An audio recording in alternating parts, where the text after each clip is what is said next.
Hey guys, in this video I'll show you how to install DataGrip on your Mac, whether you're using an Intel-based Mac or an Apple Silicon Mac.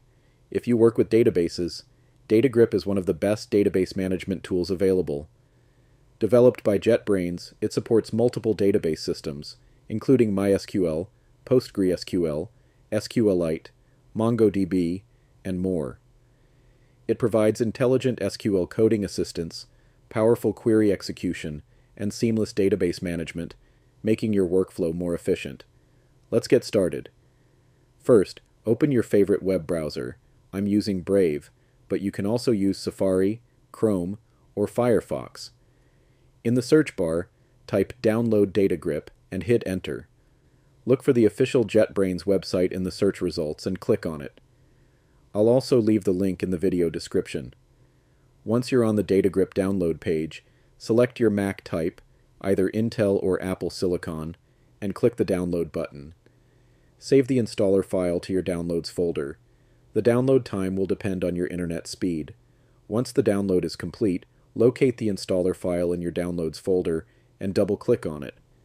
A new window will pop up. Drag and drop the DataGrip app icon into the Applications folder. This will copy DataGrip to your Applications folder.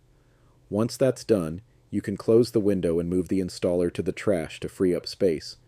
Now open Finder, go to the Applications folder, and locate DataGrip.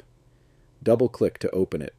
If you see a pop-up that says, DataGrip is an app downloaded from the internet.